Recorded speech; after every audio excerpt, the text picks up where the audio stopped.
സിനിമാക്കാരൻ ചാനലിന്റെ പുതിയൊരു വീഡിയോയിലേക്ക് എല്ലാവർക്കും സ്വാഗതം. ഡയറക്റ്റ് OTT റിലീസായി സൈനാപ്ലയിൽ സ്ട്രീം ചെയ്തുകൊണ്ടിരിക്കുന്ന നീലരാത്രി എന്ന മലയാള സിനിമയെക്കുറിച്ചാണ് നമുക്ക് സംസാരിക്കാനുള്ളത്.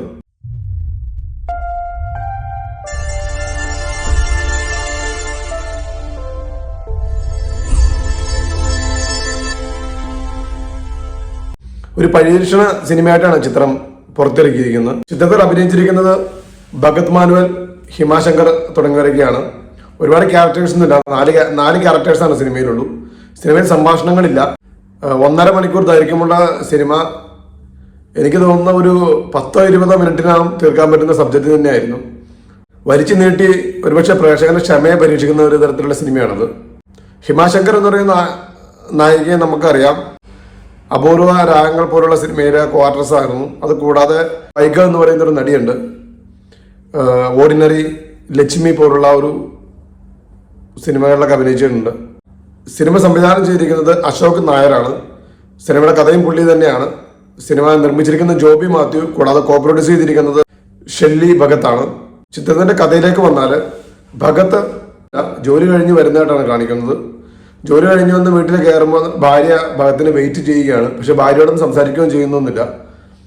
അയാളുടെ കാര്യങ്ങളുമായി കുളി, ഡ്രസ്സ് മാറല് തുടങ്ങിയ കാര്യങ്ങളൊക്കെ ആയിട്ട് പോയിട്ട് 2 പെഗ് അടിച്ചുകൊണ്ട് അയാൾ വീടിന്റെ ടെറസിൽ മാറിയിരിക്കുകയാണ്. ഭാര്യ അയാളെ കുറേ നേരം വെയിറ്റ് ചെയ്യുകയും പിന്നീട് ഭാര്യയും കുളി കഴിഞ്ഞ് വരികയൊക്കെ ചെയ്യുന്നുണ്ട്. അയാളെ വെയിറ്റ് ചെയ്ത് ബെഡ്റൂമിൽ വെയിറ്റ് ചെയ്യുകയും ചെയ്യുന്നുണ്ട്. പക്ഷെ അതിനൊന്നും താല്പര്യമില്ലാതെ ഭാര്യയുടെ നേരെ പോലും നോക്കാതെ അയാൾ ആർക്കോ ടെക്സ്റ്റ് മെസ്സേജ് ചെയ്തുകൊണ്ടിരിക്കുകയാണ്. ഒരു പെണ്ണിനാണ് ടെക്സ്റ്റ് ചെയ്തിരിക്കുന്നത്. ആ പെണ്ണായിട്ട് അഭിനയിച്ചിരിക്കുന്നത് വൈഗ അവതരിപ്പിക്കുന്ന കഥാപാത്രമാണ്.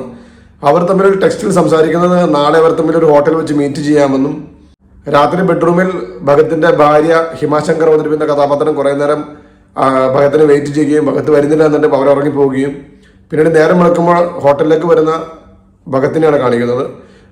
ഹോട്ടലിൽ നിന്ന് റൂം എടുക്കുകയും ഭഗത്ത് വൈകിയെ വെയിറ്റ് ചെയ്യുകയും ചെയ്യുകയാണ്. തമ്മിലുള്ള ഇന്റിമേറ്റ് രംഗങ്ങൾ ചെറിയ രീതിയിൽ സ്റ്റാർട്ട് ചെയ്യുകയും ചെയ്യുകയാണ്. പെട്ടെന്ന് തന്നെ അറ്റാക്ക് വന്ന് വൈഗ ബോധം കിട്ടുപോകുന്നതോ മരിക്കുന്നതൊക്കെയാണ് കാണിക്കുന്നത്. പകച്ചുപോയ ഭഗത്ത് പിന്നീട് കാണിക്കുന്നത് ആ ബോഡി ഡിസ്പോസ് ചെയ്യാനുള്ള കുറെ വേവലാതിയും വെപ്രാളൊക്കെയാണ് കാണിക്കുന്നത്. ഒരു 5 മിനിറ്റ് സമയം കൊണ്ട് ആ ഡിസ്പോസ് ചെയ്യുന്ന കാര്യങ്ങളൊക്കെ പറയാറുന്നു. ഇത് വെറുതെ വലിച്ചു നീട്ടി അയാൾ ടെൻഷനും ഒക്കെ ആയിട്ട് നമുക്ക് വെറുതെ ടെൻഷനും തോന്നുന്നില്ല. നമുക്കറിയാം എന്താ ചെയ്യാൻ പോകണേ എന്നൊക്കെ, അങ്ങനെ തീരുന്നൊക്കെ അറിയാം. സത്യത്തിൽ എന്താണ് സംഭവിക്കുന്നതെന്ന് കൃത്യമായിട്ട് നമുക്ക് മനസ്സിലാവും. അവസാനം അയാൾ ഈ പെണ്ണിന്റെ ശരീരം ഒരു കവറിൽ കെട്ടി വലിച്ച് താഴെ ഇറക്കി സെപ്റ്റിക് ടാങ്കിൽ കൊണ്ടുപോയി ഇടുന്നതാണ്. പെട്ടെന്ന് തന്നെ ഭഗത്ത് ഉറക്കത്തിൽ നിന്ന് ഞെട്ടി എഴുന്നേക്കുന്നതാണ് കാണിക്കുന്നത്. അതായത് അത് മുഴുവൻ സ്വപ്നമായിരുന്നു. നേരം മുടക്കുമ്പോൾ തിരിച്ചറിവ് വന്ന ഭഗത്ത് ഭാര്യ അന്വേഷിക്കുകയാണ്. ഭാര്യ അന്വേഷിച്ച് അടുക്കളയിൽ ചെല്ലുമ്പോഴും ഭാര്യയോ മകനോ ഉണ്ടാവുന്നില്ല. അവിടെ ഭഗത്തിന്റെ അച്ഛനോ ഭാര്യയുടെ അച്ഛനോ ഒരാൾ മാത്രമേ ഉള്ളൂ.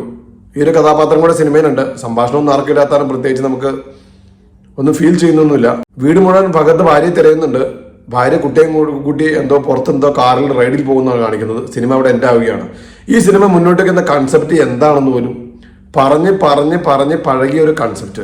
ആ ഒരു കൺസെപ്റ്റിനെ ഇങ്ങനെ ഇത്രയും മാത്രം ബോറായ രീതിയിൽ പറയുന്നത് എന്താണെന്ന് മനസ്സിലാവുന്നില്ല. 10 മിനിറ്റ് കൊണ്ട് തീരുന്ന ഒരു കഥയെ വലിച്ചു നീട്ടി പ്രേക്ഷകന്റെ ക്ഷമയെ പരീക്ഷിക്കുന്ന രീതിയിൽ അടിച്ച് പരത്തി വെച്ചിട്ടുണ്ട്. സിനിമ കാണാൻ ആരും നിർബന്ധിക്കുന്നൊന്നുമില്ല. സിനിമയുടെ കഥയാണ് ഈ പറഞ്ഞത്. വേറൊരു സിനിമയുടെ വിശേഷങ്ങളുമായി നമുക്ക് വീണ്ടും കാണാം.